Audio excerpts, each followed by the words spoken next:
Shalom, jumpa lagi dalam acara kita Today's Message bersama saya Leonardo Syamsuri. Apa kabar para pemirsa dimanapun Anda berada? Saya percaya Anda dalam keadaan yang luar biasa diberkati Tuhan. Haleluya.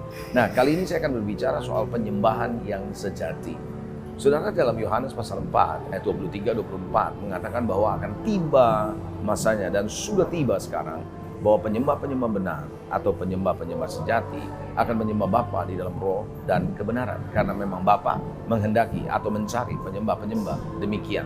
Nah, Bapak Ibu Saudara yang dikasihi Tuhan, kenapa penyembahan sejati ini penting untuk kita ketahui?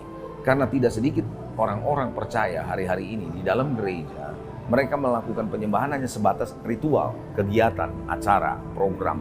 Nah, saudara, ketika penyembahan itu hanya menjadi sebuah bagian dari ritual, kegiatan atau acara dan program saja, maka apa yang terjadi? Penyembahan itu tidak akan pernah menyentuh kehidupan pribadi dan menyentuh kehidupannya sedemikian rupa sampai mengubahnya dan mentransformasinya melalui penyembahan. Sehingga pada akhirnya mereka tidak bisa mengalami Tuhan, mereka tidak bisa melihat kuasa ibadah, yang ada cuma ibadah. Nah, oleh karena itu, saudara yang dikasihi Tuhan, para pemirsa dimanapun Anda berada, bersama saya Leonardo ini, saya mau sampaikan kepada saudara bahwa fokus penyembahan kita adalah Tuhan Yesus.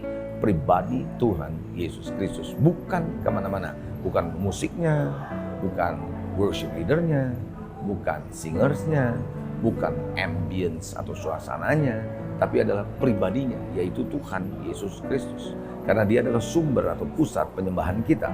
Ketika penyembahan kita berpusat kepada di sana, maka pengenalan akan Tuhan, penyingkapan akan pribadinya akan semakin kita bisa alami. Oleh karena itu, saudara yang dikasihi Tuhan, penyembahan inilah yang tidak akan pernah membuat kita ada batasannya antara kita dengan Tuhan. Di dalam penyembahanlah, saudara, kita diselaraskan. Pikiran-pikiran kita, hati kita, karena lewat penyembahan Tuhan bicara kepada kita. Lewat penyembahan hati kita dilembutkan. Lewat penyembahan kita bisa mengenal siapa Tuhan. Lewat penyembahan kita sedang menyatakan hati kita kepada Dia. Dan lewat penyembahan Tuhan bisa menyingkapkan hatinya kepada kita. Oleh karena itu jangan pernah anggap enteng penyembahan. Jadi ketika kita datang dalam ibadah, jangan cuma sekedar datang hanya menunggu waktu mau khotbah. Misal ibadah jam 10, kita datang setengah 11. Karena kita berpikir bahwa masih ada pujian, kita masih ada penyembahan, kita mau cari firman. Salah, saudara. Bahwa seharusnya kita datang tepat pada waktunya, atau bahkan kalau perlu sebelum pada waktunya, supaya kita bisa mengikuti, hati kita disiapkan untuk bisa mengikuti pujian, penyembahan.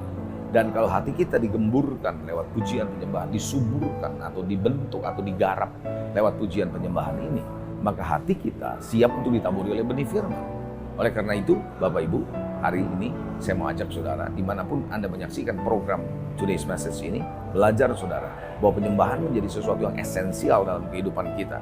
Anda mungkin bisa menyembahan tanpa harus pakai musik, dalam artian tidak pakai alat musik maksud saya. Kalau Anda tidak bisa main alat musik gimana? Ada banyak sekarang saudara, rekaman-rekaman, lagu-lagu penyembahan yang Anda bisa pakai untuk membantu saudara, untuk bisa mengalir dalam penyembahan bersama dengan Tuhan. Nah, saudara yang dikasihi Tuhan, Musa membawa bangsa Israel keluar dari Mesir untuk apa? Untuk menyembah Tuhan. Dari perbudakan untuk masuk dalam kemerdekaan. Sebelum masuk negeri Kanaan, mereka masuk dalam penyembahan supaya mereka bisa mengenal Tuhan dalam perjalanan mereka menuju negeri Kanaan. Nah, Rasul Paulus pun sama, saudara. Bagaimana dia mengajarkan saudara jemaat untuk bisa menyembah. Di dalam Kisah Rasul pasal 11, kalau kita melihat bagaimana saudara ketika murid-murid sedang beribadah, bahasanya bilang beribadah, tapi sebenarnya kata ibadah itu adalah worship, menyembah. Nah, ketika mereka menyembah, terdengar suara Roh Kudus berkata, pisahkan antara Saulus dan Barnabas dan Silas, Paulus dan Silas untuk sebuah pelayanan. Jadi pada hari ini saya mau ajak saudara, ayo, lewat penyembahanlah seseorang bisa mengalami Tuhan.